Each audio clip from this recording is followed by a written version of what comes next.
Hello and welcome to Serial at Midnight. My name is Heath, and we are talking about The Maltese Falcon on 4K. This is an incredible movie. I think it's one of our another one of those cinema greats that created the Hollywood that I love. I want to thank Warner Brothers for sending this over to me to review. I also want to thank Warner Brothers for believing in The Maltese Falcon on 4K.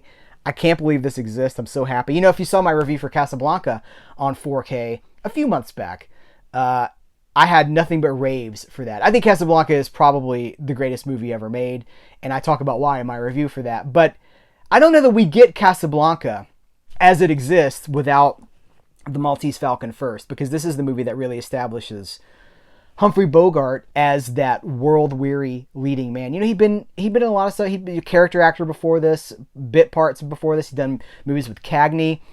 This is the movie that really establishes him as the lead, a romantic lead, or he's so much, you can't pin him down into one thing here. He's a tragic character in some parts, but you're like, is he a good guy? Is he a bad guy? Is he an anti-hero? At all points of this movie, the only thing that's consistent is that he's out for himself. He's looking out for himself. And it establishes so much of the detective movie tradition. It also is an early influence on what we now know as film noir. It's got such a stark visual style. That's really, I think, what defines film noir is like the content married to heightened visuals. In black and white cinematography, we're talking about that contrast with the really dark darks and shadows, light and shadows, that kind of a thing. And this movie, I don't think it invented it. There's a documentary on one of the discs here that they pretty much credit this movie with inventing film noir. I think that's overstepping a little bit, or maybe I'm misinterpreting what they're trying to say, but it's definitely a source in helping that style to catch on. And then you see it all through the 40s and into the 50s. A movie this important, how does it look on 4K? It looks great. I'm going to tell you guys, it's such a huge upgrade over the Blu-ray. And we know we can compare and contrast because this is the 4K Blu-ray combo pack. We've got a digital code for Movies Anywhere. So it's a new 4K that has the movie and the commentary track by Eric Lax, who is the co-writer of pretty much the definitive Bogey biography. So that's it. He's on the commentary track. It's a very fact-filled commentary track, but it's not new. It's been carried over, at least from the Blu-ray, which this is the 2010. As far as I can tell, this is the exact same disc as the 2010 Blu-ray. All the other special features are here. It's a loaded menu of special features. In fact, I took a screenshot so you guys can just see everything that's here in case I forget to mention something. But it's a really well done package. There's really nothing new here other than the transfer. But if you love this movie, I think you're going to be pretty happy with this package because I don't think we've lost anything because we have. What would be nice is if they had given us there are two previous adaptations of the Maltese Falcon in Hollywood. They did a 1931 version, which was a pre-code, of course. And they did one in 36, which was like just a comedy. It was just a straight up comedy. And then they tried again. So every 5 years they tried it. And this was the one that worked. But it would have been nice to have the two prior versions on disc, even though I don't think they work. But just for historical purposes, that would be that would have been nice. It would have been cool to have like the archive of the Maltese Falcon. I should mention that the screenplay and the direction from John Huston is stellar. He brings a lot of the hard-boiled dialogue from Dashiell Hammett's original book to the screen. He just lifts it directly from the page and puts it on the screen. And in some cases, Bogey is just delivering lines directly from the book. And it's that very, it's the style we know. Like, what do you see? Eh? There's a very distinct, like, noir detective sensibility. And a lot of it comes from Hammett. And a lot of it comes from this movie.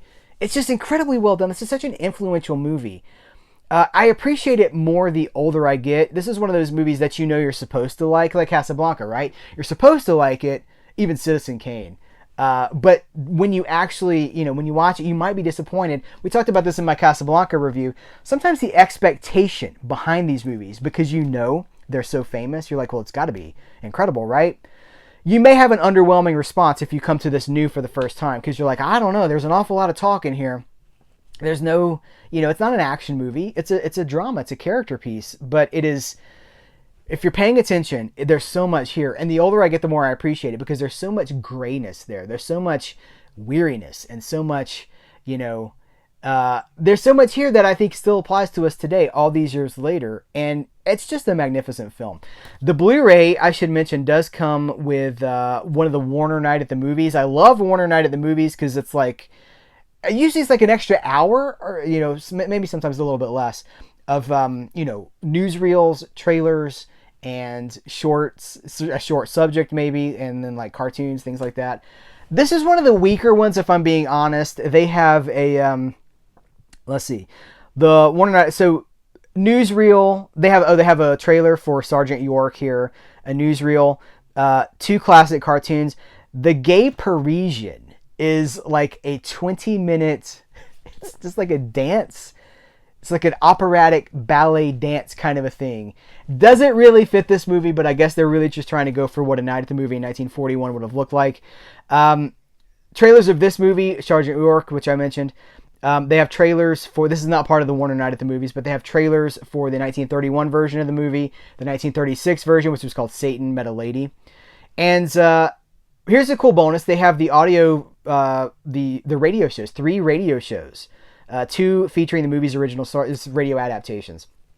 So 2 featuring the movie's original stars, plus a 3rd starring Edward G. Robinson. So that's great. If you're ever like, what would the Maltese Falcon have been like with Eddie G in this movie? Now you know. It also has the commentary that we talked about. It's got a breakdowns of 1941 studio blooper reel, which is like, it's a blooper reel. It's like a gag reel of 40s, like 1941 movies. So you got like Jimmy Stewart there messing up his lines. It's interesting. Makeup tests. It's like 45 minutes called Becoming Attractions, the trailers of Humphrey Bogart. I gather this aired on Turner Classic Movies because it's hosted by Robert Osborne.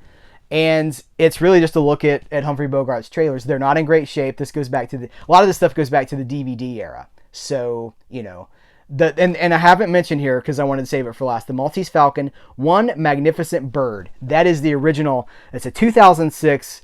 I think it's 32 minutes on the making of the Maltese Falcon, and it still holds up. Sometimes when I talk about these things, people say something like, "Well, nothing new." I don't know that you top this. I think that's maybe where Warner Brothers is coming from. And they talk to James Cromwell. They talk to Henry Rollins is in this thing. That Frank Miller, the writer, the Sin City 300, Frank Miller talking about the Maltese Falcon. And then your usual host of, the authors are here, the historians are here. But there's a real weight to these documentaries that took place. Again, it's a 2006 documentary. It's got so much weight to it. And when I watch these vintage making ofs, and you even see them on the Universal Monsters, different studio, but the Universal Monsters stuff, the Legacy special features, they're so deep. They're so in-depth, and they've got like a class to them. This documentary's got a lot of class to it, and when I watch it, it just kind of makes me sad. It makes me nostalgic for those earlier days of DVD when we were really getting the whole story, and they were pulling out all the stops, and it had this really classic feel. We've traded some of that off. So when people say sometimes like, "What? No new documentary?" You're not going to top what's already here. It's great. So video quality is incredible. I mean, it's stunning. There's a scene. Here's the test for me. There's a scene where, you notice I'm staying away from the plot because I don't feel like I have any business talking about the plot in this video. You need to discover it for yourself if you've never seen it. But there's a scene where the actor Elisha Cook Jr. he's following Humphrey Bogart on the street. And on the DVD and on the Blu-ray, you just see him. He's following on the street, right? And he ducks his hat down and he gets a little bit more shadowed. On the 4K, when he ducks his head down, it's just black. All you see is the shadow. You can't even see who it is. And that's how I feel like it's supposed to be. That's ideal. I should mention, it does have HDR. Sometimes people say, HDR for a black and white movie? Yeah, because it makes those blacks so enveloping. They just draw you in, these classic movies, they look great without the HDR. I've reviewed a lot of recent... even some of the Mickey Spillane stuff that came out a little bit later is getting 4K releases, and they don't have HDR. They still look really good. The HDR adds something to this presentation. It brings you in even deeper. Those blacks just envelop you, and I think that's what they're supposed to do. In a film noir, or this kind of movie, I think you're supposed to get absolutely lost in those shadows. And that's what they do. So high praise for the Maltese Falcon. I'm going to put a link in the description of this episode where you can order that if you would choose. And if you do that, you'll be supporting Cereal at Midnight. I want to know what you think about the Maltese Falcon. We spend so much of our time talking about video quality and special features and slipcovers. I want to make sure we're spending as much time, if not more, talking about the movies themselves. Let's talk about Bogart, man. Let's talk about Hammett. Let's talk about film noir. Let's talk about the detective movie tradition. There is so much that we could jump off from in this video, and let's continue that conversation in the comments below. Guys, thank you so much. Take care until next time. I will catch you later.